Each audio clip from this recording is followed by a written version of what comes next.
Usai melaksanakan upacara pembukaan TMMD ke-110 di Pendopo Kabupaten Bojonegoro, Wagub Emil Dardak bersama Pangdam 5 Brawijaya dan Kapolda Jatim didampingi Bupati Bojonegoro dan Satgas TMMD, Kapolres dan tamu undangan lainnya menuju ke lokasi desa sasaran menerima paparan peta dislokasi sasaran fisik yang disampaikan Kepala Staf Kodim 0813 Bojonegoro.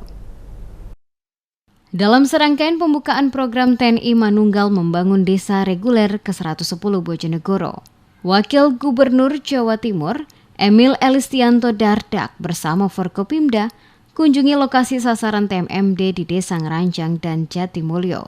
Mayor CZI Kamit Lubis, Kepala Staf Kodim 0813 Bojonegoro, peta dislokasi sasaran fisik TMMD Bojonegoro dengan menjelaskan secara terperinci sasaran fisik yang ada di Desa Ngerancang dan Desa Jatimulyo.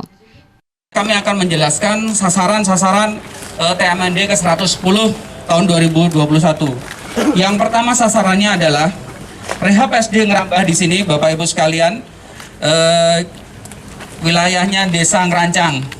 Di sini akan dilaksanakan rehab SD sehingga nanti akan digunakan fungsinya untuk proses belajar mengajar.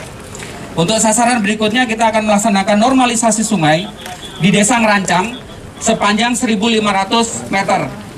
Di sini sangat dibutuhkan oleh para petani dalam mengairi sawahnya.